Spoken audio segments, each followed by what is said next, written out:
Cleveland is 1,000 miles away from Orlando, but the Casey Anthony trial generated just as much interest here as it did in Florida. And as News Channel 5's Deb Lee found out tonight, many who watched are shocked by the verdict. And Deb, why do you think so many Northeast Ohio residents were fixated on that trial? Well, you know, I asked that same question to Dr. Ellen Casper, a psychologist in Beechwood. She told me the case had all of the elements of the social psychodrama that Americans just love, and it was real life.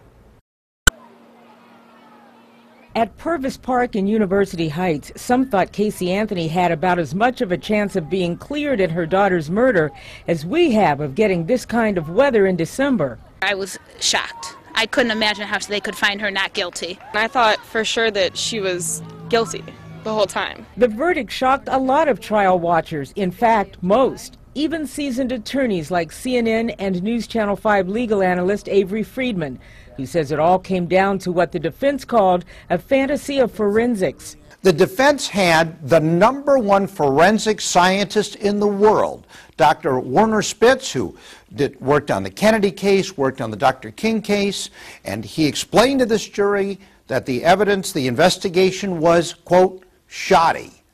If that's what the 12 jurors looked to, then they came up with the appropriate verdict.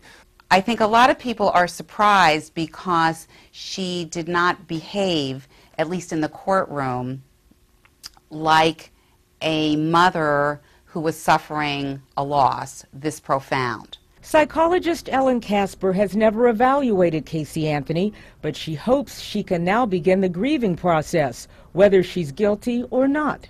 But back at the park, I don't think she's grieving at all. She's going to get to go home Thursday a free woman. She's going to get to become a multimillionaire because she's going to make money off of this because she was found not guilty, so she gets to make money now. I'm totally disappointed and shocked.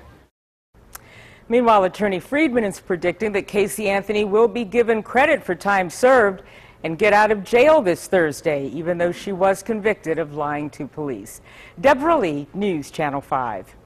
And for more on the Casey Anthony trial, log on to newsnet5.com. That's also where you can sign up for breaking email alerts. We alerted everyone when the verdict was in, and you can be the first to know by signing up on newsnet5.com.